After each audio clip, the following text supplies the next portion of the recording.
রাতে round of 16-এ মাঠে নামছে ব্রাজিল। প্রতিপক্ষ নরওয়ে। নিউ ইয়র্কের নিউ জার্সি স্টেডিয়ামে ম্যাচ ছিল রাত 2টায়। নরওয়ের বিপক্ষে ম্যাচটা কঠিন হবে বলে জানিয়েছেন সেলেসাও কোচ কার্লো আনচেলত্তি। আর ভালো ফলাফলের প্রত্যাশায় ভাইকিংস কোচ।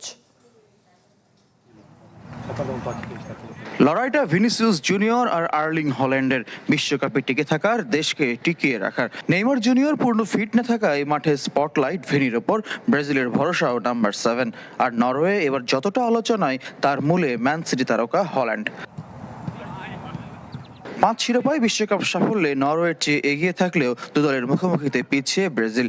4 মুখোমুখিতে 2 জয় নরওয়েজিয়ানদের, বাকি 2টি ড্র।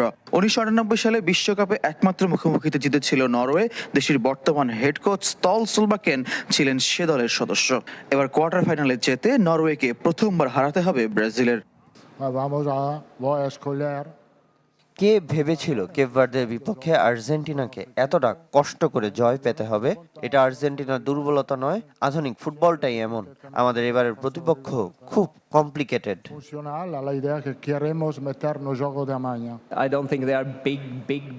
ব্রাজিল ফেভারিট, তবে খুব বেশি ফেভারিট নয় যতটা তারা কয়েক বছর আগে ছিল। আমার মনোযোগ আমার ফুটবলারদের দিকে, কারণ ভালো ফলের জন্য প্রয়োজন ভালো পারফরম্যান্স। একাদশ সাজাতে ইনজুরির সাথে লড়তে হচ্ছে কার্লো আনচেলত্তিকে। নেইমার পুরো ম্যাচের জন্য ফিট নন, বদলি হিসেবে ভরসা।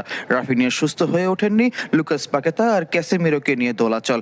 জাপান ম্যাচে গোল করে রাউন্ড অফ 16 নিশ্চিত করা গ্যাব্রিয়েল মার্তিনেল্লির সম্ভাবনা আছে শুরুর একাদশে ফেরার।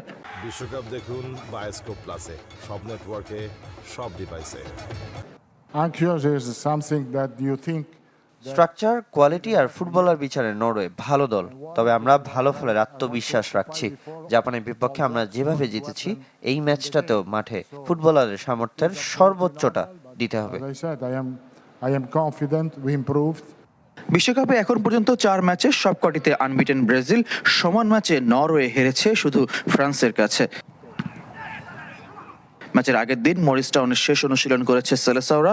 ম্যাচ মেটলাইফ স্টেডিয়ামে, যেন হোম আবহে অনুশীলন আর ম্যাচের দিন আবহাওয়ার পূর্বাভাসে নিউ জার্সিতে তীব্র তাপপ্রবাহের পাশাপাশি আছে বজ্রপাতের সংখ্যা।